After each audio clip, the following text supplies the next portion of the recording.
Here we are. Here, Margot, let me help you on. All right. Thank you, Lamont. This way, Margot. Lamont Cranston, where on earth are you taking me? We're on our way to the criminal court, Margot. The criminal court? Oh, a murder trial. This isn't a murder trial, but unless I'm badly mistaken, we're going to witness an assassination. What? An assassination. The assassination of the character and reputation of one of the most outstanding public men in America today. Oh, you mean Senator Durham? Yes. Say, I've been reading about his trial in the papers. They've certainly unearthed plenty of evidence that he accepted that bribe. Unless I've made a mistake in character analysis, that evidence is forged. Durham is more than a political figure, Margot. He's a statesman. He has an independent income. He's devoted his life to unselfish public service. Oh, he's a very wealthy man. Yes, Margot. Senator Durham has given away 10 times the amount of money he's accused of taking as a bribe. Well, if that's true, Lamont, the whole thing doesn't make sense. Why should a man like that take a 15-year prison term for taking a bribe he didn't need? That's the point that worries me. Incidentally, didn't I see that the prosecution expects to spring a surprise bit of evidence today? Exactly. That's why we're here. Come along, Margot. Of course, we're already in session.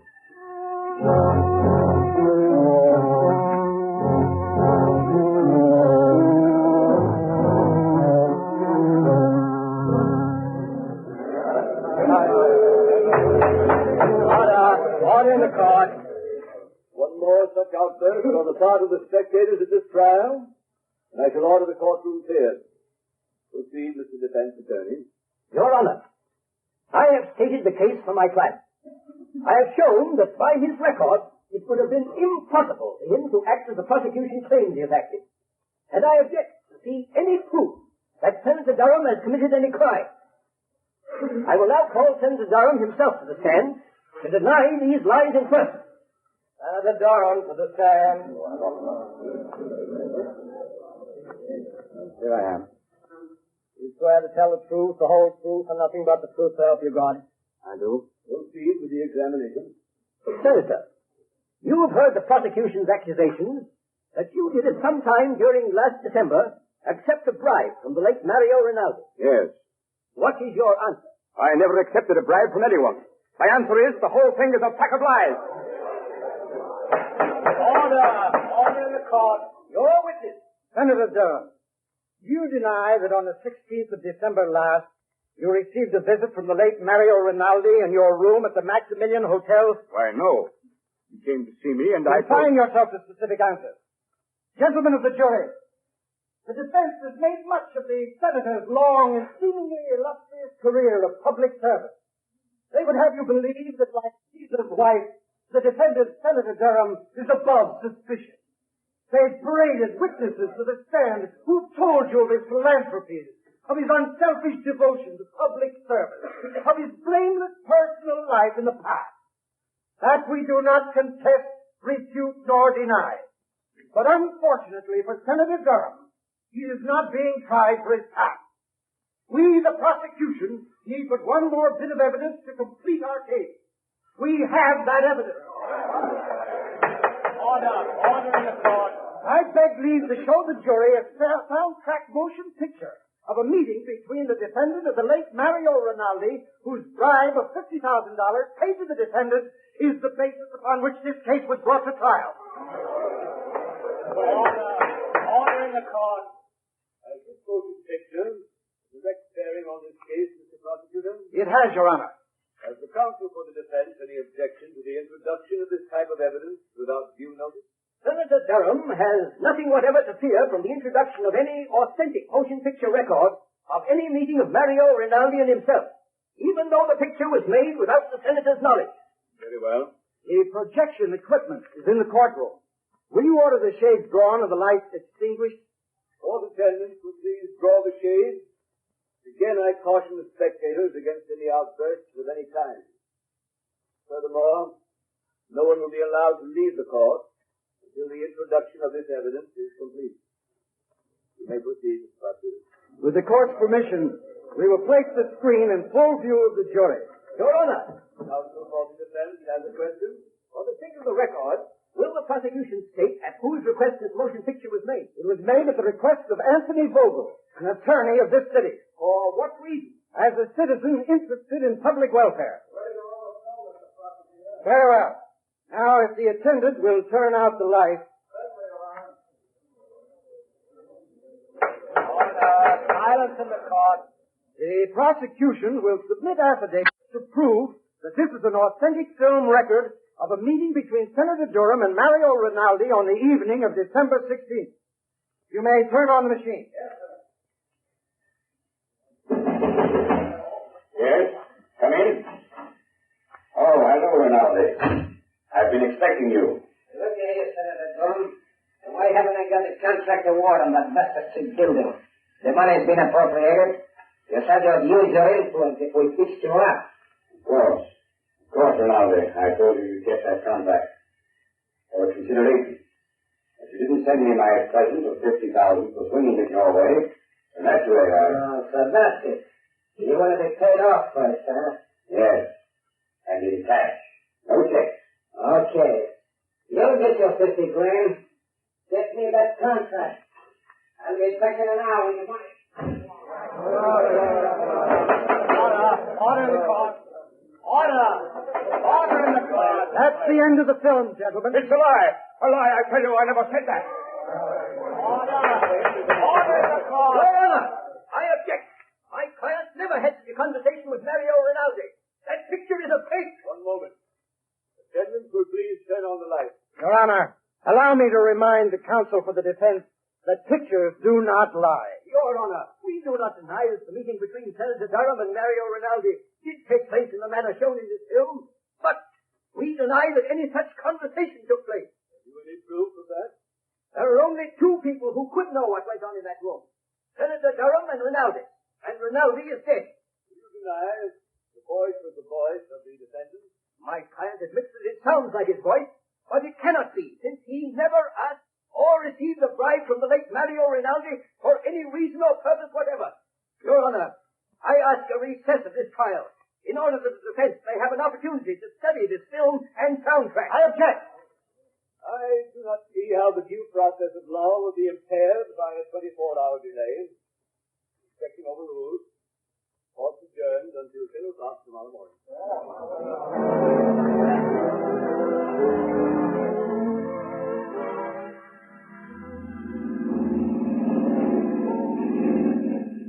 Lamont, after seeing that talking picture of Senator Durham meeting Rinaldi and practically demanding a bribe, how can anyone doubt his guilt? Margot, the Greeks had a philosophy that ran something like this. Only believe half that which you see and nothing you hear. Oh, but Lamont, that wasn't hearsay evidence. That was the senator speaking. That was his voice. Even he couldn't deny. No man knows the sound of his own voice, Margot. Besides, Durham never spoke those words to Rinaldi. But you saw him. You saw the motion picture. Exactly. Because I did see him speak, I know he didn't say the things that were on the soundtrack of that film. What do you mean, Lamont? Have you ever watched the movement of a man's jaw muscles when he speaks certain words? You mean you know what he really said? No. No, his face was half averted from the camera. I couldn't see his lips. I don't know just what he did say, but I know he didn't utter the words we just heard. Oh, but Lamont, it was still the senator's voice saying those other things, demanding that bribe. I'd swear to it. Yes, and so will the jury, Margot. Unless something is done within the next 24 hours, one of the finest men in this country, an innocent man, Senator Durham, is going to be railroaded into prison for 15 years by his political enemies. I'm stopping here, Margot. I want you to wait in the car, please. The lawyer's building. What are you going to do here, Lamont? I'm going up to the 25th floor, Margot. The Shadow has an appointment with one of the most crooked lawyers in this city. Anthony Vogel was so interested in the public welfare that he went to the trouble of having a sound camera planted in Senator Durham's hotel suite the night of December 16th.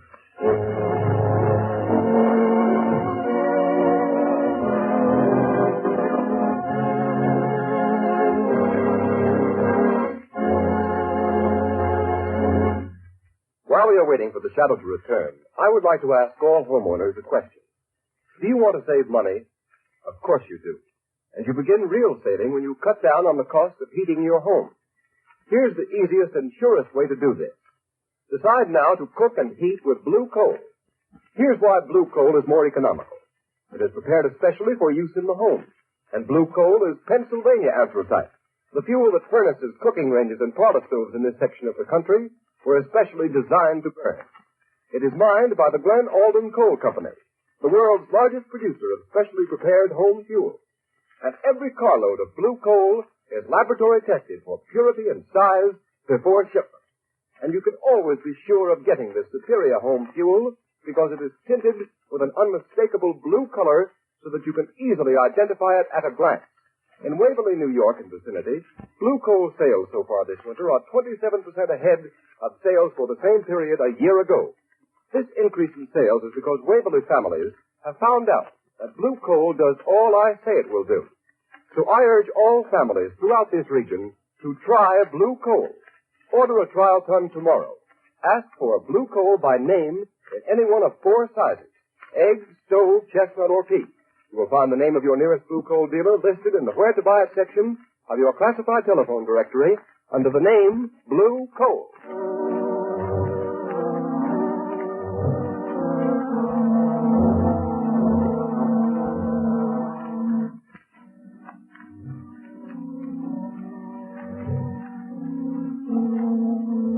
See that swell, Mr. Vogel? You certainly put it over. That sound picture sure turned the trick. Yes, but I'm still worried, Travers. There ain't nothing to be worried about. Senator Durham's as good as on his way to the pen right now. Well, I won't feel happy until he is. When are you going to get me a wrestling bout, boss? Wrestling bout? Yeah, it's about time I was getting in the ring again. And, well, I could stand the extra dough. Forget you're a wrestler, Travers. You'll make more money in this racket as my bodyguard. Any calls while I was down at court? Yeah, Wilson phoned a couple minutes ago. Why didn't you say so? You didn't ask me. What did he want? I wanted to talk to you. And what do you suppose he wants? Dough? I paid him all he's going to get. And maybe he's read in the afternoon papers what we're really using that soundtrack for. If he gets white-livered and talks... Well, maybe we should fix him so he can't talk, huh, boss? What do you mean? Well, he could fall out of that 15-story apartment of his, accidental-like. He'd only have to fall once. It might be a good plan. Okay, you want me to go over there now and take care of it, boss? No, there's no sense doing anything about him until we have to.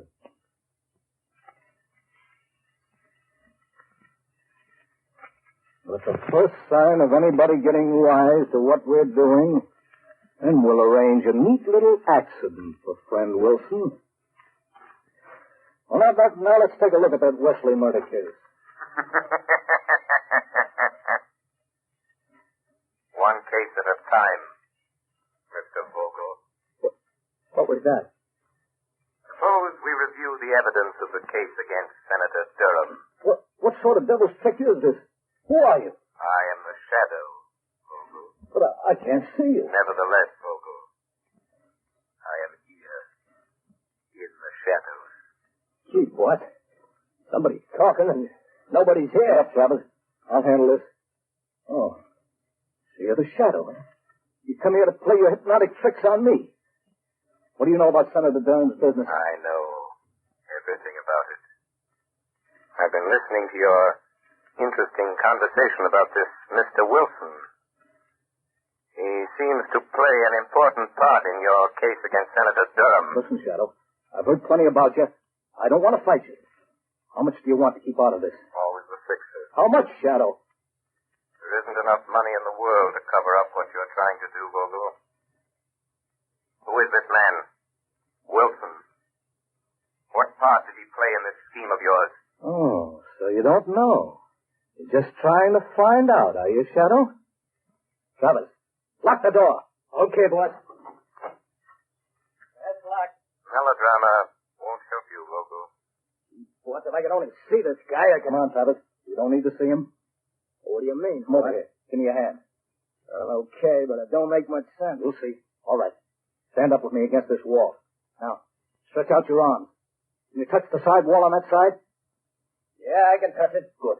I can touch it on my side. Now, walk slowly to the other end of the room and don't let your fingers leave the wall. Oh, I get it. Then the shadow can't get past it, huh? You're quick. Now, walk forward slowly. Slow, you fool. Okay. Well, I don't feel nothing. We're almost to the end of the room, boss. Maybe he got away. No, he couldn't go through the door. It's locked. Window is locked, too. Hey, boss, I felt something. Huh? I got him. I got hold of him, boss. I can't see him, but I got him. I got the shadow around the throat. He's a man after all. Gee, Strong. Would kill him, Travers. Maybe he can. He's choking me. Give me your gat, boss. I'll shoot him. You don't need a gun. It'll make too much noise. He's weakening, boss. Kill him, Travers. Give him your famous stranglehold. If he doesn't let go, he'll kill me. Yes, Shadow. This is where you die.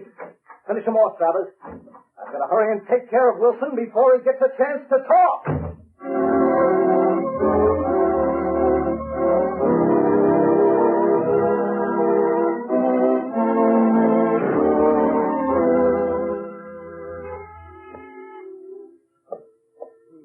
I wonder who that can be. Oh, good evening, Mr. Vogel. Hello, Wilson. I hear you were trying to get hold of me earlier this evening. Yes, that's right. I want to talk to you. Won't you come in? Are you alone? Oh, yes. Good. Mr. Vogel, when you asked me to do some work for you, I didn't ask to know what you were going to do with it. I needed the money for my wife, Alice, and kids, and You got paid, didn't you? Yes, but... I mean... Well, all this stuff in the papers, Mr. Vogel, about the... Frankly, I don't like it. Oh, you don't? Having a little attack of conscience, Wilson? Well, doing a job is one thing, but sending a man away to prison on a false charge is something else. So I intended to tell you that... Tell me what? Well, tell you that I refuse to let it go on any further. Oh, you refuse? Yes. After all, Mr. Vogel, if I tell what I know about... Well, what are you going to do about it? Just this. Don't move, Wilson. Put that gun down. Don't be a fool, Vogel. I'm not the fool, Wilson. Well, turn your back to me. That's right. What are you going to do? I'm going to assist at a little accident. Now, walk to that window. Wait. You can't do this to me. You can't. Walk. Okay. Now, open the window. All right, Wilson. Climb up on the windowsill. Just a moment, Mr. Vogel. The shadow. I thought Travers took care of you. You thought Travers took care of me, did you, Vogel? Well, I admit he's a good wrestler. But there was one little hole, Vogel, I learned in the Orient that he didn't know. He had me beaten for a moment. It was my one chance to get you to lead me to Wilson. You mean you followed me here? Yes. Yes, I followed you here. It wasn't very difficult to get away from Mr. Travers.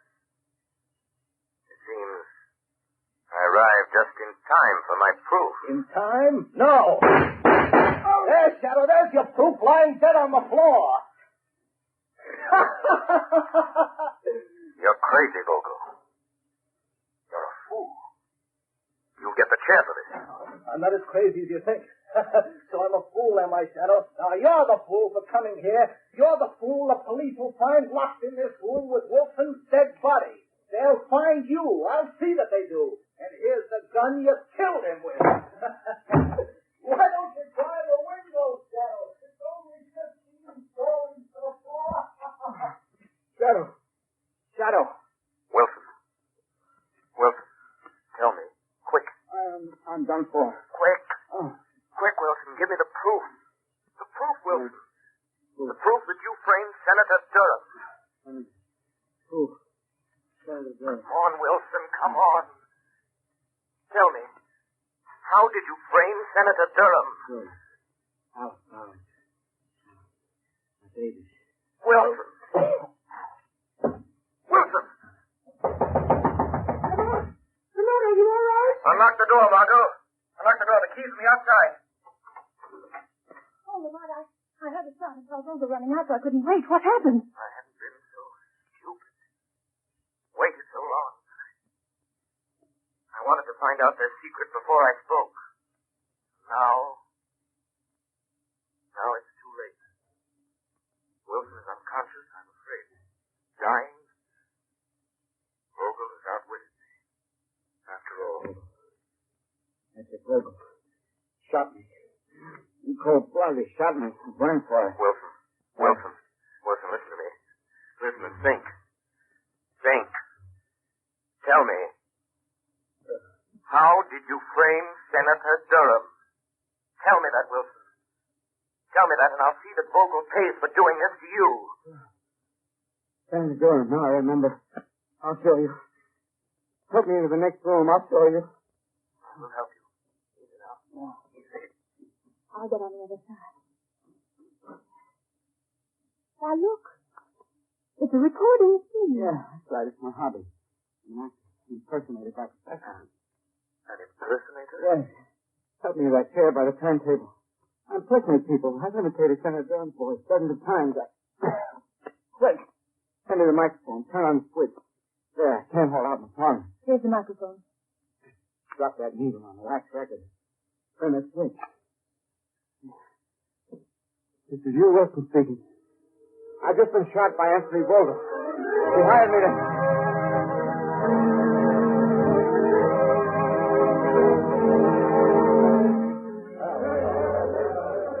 Order in the court. Your Honor, I move that the case against my client, Senator Durham, be dismissed. On what grounds? On the evidence contained on this record found in the apartment of the late Hugh Wilson, the radio and stage impersonator who was found shot in his apartment last night. I ask the court's permission to play it at this time. Permission granted. You may start the record now. Yes, sir. This is you, Wilson, speaking. I've just been shot by Anthony Vogel.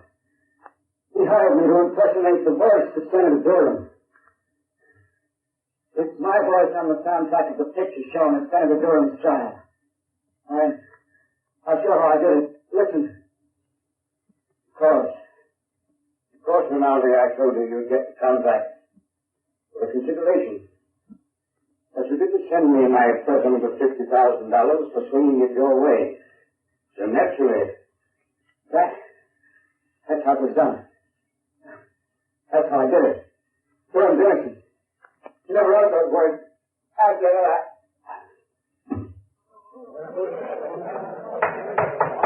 Order in the court. What? This is amazing. Incredible. Your Honor, there is one more voice on the record at the end. Listen. The voice you have heard is that of Hugh Wilson, murdered by Anthony Vogel. He is the man who sought to frame Senator Durham. But Vogel failed. Just as in the end all crime must fail. And all criminals pay the penalty of death. Order in the court. Whose voice was that? That, Your Honor, is the voice of the man to whom Senator Durham owes his vindication. The voice of the shadow.